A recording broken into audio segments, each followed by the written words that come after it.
শিক্ষার্থী বন্ধু, আমি আজ তোমাদের জন্য যে অঙ্কটি নিয়ে আসলাম, এই অঙ্কটি ইতিপূর্বে বিসিএস, প্রাইমারি, ব্যাংক বিনিয়োগ সহ অনেক পরীক্ষায় এসেছিল। অথচ এই অঙ্কটি অষ্টম, নবম ও দশম শ্রেণীর অঙ্ক।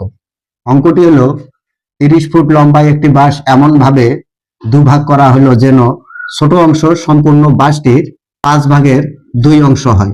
ছোট অংশটি কত? এখানে দেখেন এই সম্পূর্ণ বাঁশটি কত আছে। এখানে সম্পূর্ণ বাঁশটি হলো 30 ফুট। চাওয়া হয়েছে কি, ছোট অংশটি চাওয়া হয়েছে, এই হলো ছোট অংশ। তাহলে এটা আমরা লিখতে পারি, এই হলো ছোট অংশ সমান এই হলো সম্পূর্ণ বাঁশটির, সম্পূর্ণ বাঁশটি কত?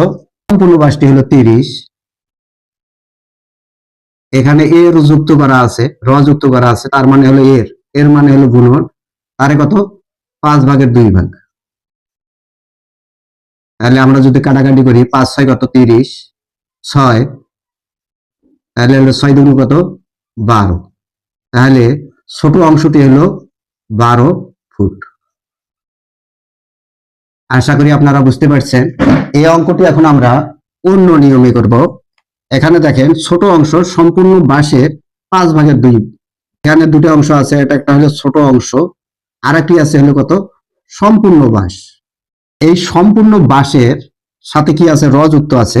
এই 2 হলো হব, আর এই 5 হলো কি? হর।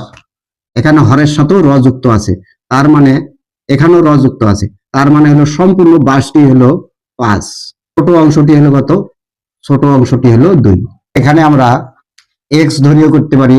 তাহলে ছোট অংশ ধরি যদি আমরা হলো এখানে কত? 2 পেলাম, মানে 2x ধরতে পারি আমরা।